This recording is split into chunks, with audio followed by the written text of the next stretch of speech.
Selamat malam. Di sini saya akan menjelaskan mengenai strategi organisasi, keunggulan kompetitif, dan sistem informasi. Dalam hal ini seringkali berkaitan dengan bisnis. Apa itu bisnis?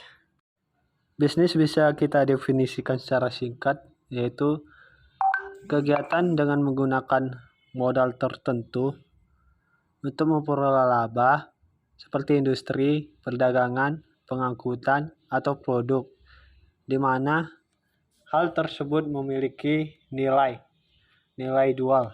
Bisa juga mengandung jasa di dalamnya. Lalu, bagaimana cara kita atau apa yang perlu kita lakukan dalam memulai suatu bisnis? Di bangku SMA, kita telah mempelajari ada 5M, yaitu man, mesin, money, methods, dan materials. Man merujuk pada tenaga kerja, mesin merujuk pada fasilitas atau alat yang digunakan oleh suatu perusahaan. Sedangkan money mengacu pada modal suatu perusahaan, dan methods mengacu pada prosedur atau panduan kegiatan pelaksanaan, dan materials mengacu pada input yang diproses menjadi produk akhir untuk dijual kepada konsumen.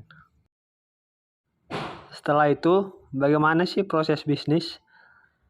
Yang pertama, prosesnya ada accounting atau akuntansi. Dalam hal ini, akuntansi bagi perusahaan memiliki peran yang cukup penting karena membantu dalam proses jalannya bisnis.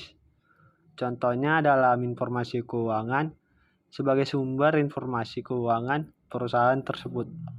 Yang kedua ada finansi bisnis, marketing, production, dan human research.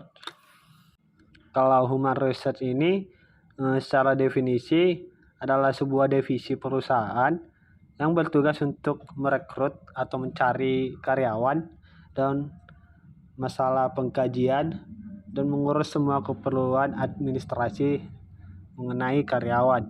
Hal ini cukup penting karena segala macam upaya yang dilakukan oleh HR atau human research untuk meningkatkan kualitas karyawan pada akhirnya akan membuat mereka meningkatkan skill dan karirnya berkembang sekaligus meningkatkan performa karyawan untuk perusahaan. Dengan meningkatnya skill karyawan, maka tujuan suatu perusahaan itu bisa tercapai dengan baik. Baiklah, kita telah pelajari secara singkat mengenai bisnis, bagaimana apa itu bisnis, bagaimana proses bisnis, apa yang perlu kita lakukan, dan kita lanjut kepada bisnis pressure. Tentunya dalam membangun bisnis pasti ada tekanan atau pasti ada risiko yang akan kita hadapi. Contohnya tekanan dalam lingkungan bisnis. Ada 4 faktor yang saya ketahui, yaitu market related atau yang berhubungan dengan pasar, seperti persaingan yang kuat, ekspansi pasar global, berkembangnya pasar elektronik di internet, dan metode pemasaran yang inovatif. Yang kedua, consumer demand related atau yang berhubungan dengan kebutuhan konsumen. Ini bisa diartikan sebagai penyesuaian dengan keinginan konsumen, seperti kualitas, keberagaman produk, dan kecepatan suatu pengiriman. Yang ketiga ada teknologi related atau yang berhubungan dengan teknologi.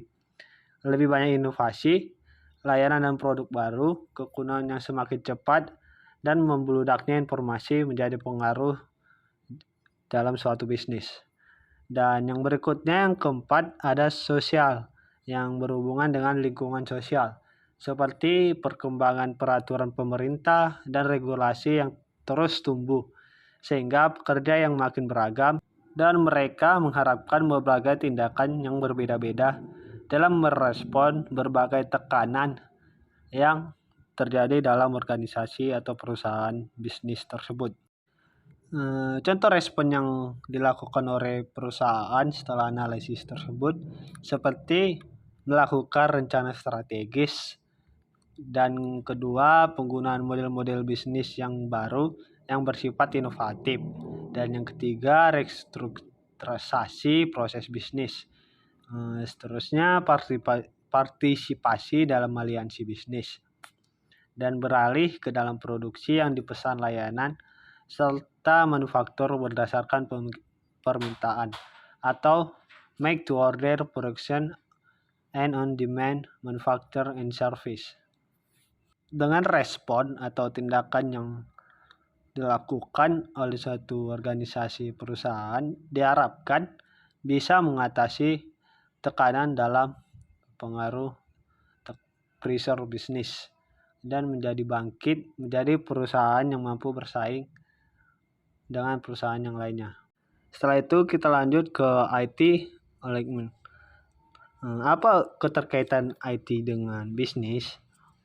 Yang pertama ada sebagai platform aplikasi TI yang merupakan aplikasi TI pada perusahaan atau organisasi yang menjadi landasan dari berbagai aplikasi yang ada pada perusahaan atau organisasi tersebut, seperti network, basis data, sistem operasi, dan lain sebagainya.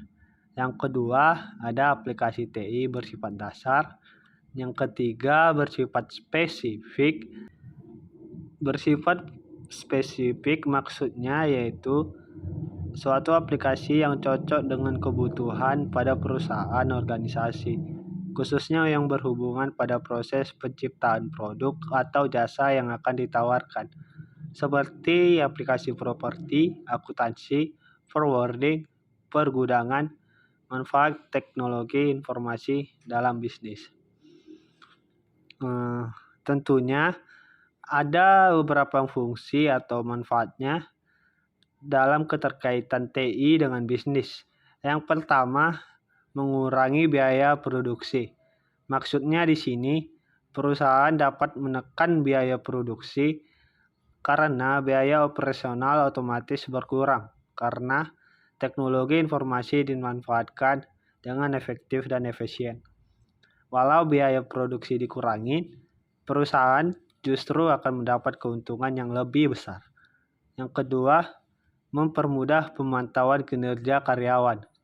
Komunikasi dan pemantauan kinerja karyawan dapat dilakukan dalam satu layar dengan melakukan absensi kehadiran yang bisa dikirimkan secara online. Yang ketiga, peluang bisnis baru, menciptakan banyak media baru yang bisa mempermudah hidup manusia. Salah satunya adalah kehadiran e-business, electronic business, yang membantu pengusaha menciptakan peluang bisnis tanpa modal yang besar. Yang keempat, komunikasi semakin cepat. Hambatan dalam berkomunikasi menjadi masalah fatal dalam bisnis. Beruntungnya, dengan teknologi informasi yang dikembangkan, kini manusia dipermudah dengan berbagai fitur dan aplikasi yang ada pada saat ini. Yang kelima, penyebaran informasi dan akses yang semakin mudah. Media transfer informasi ini beragam, bisa dipilih sesuai kebutuhan perusahaan. Baiklah, itulah penjelasan singkat, definisi singkat mengenai pembahasan kita hari ini. Terima kasih, selamat malam.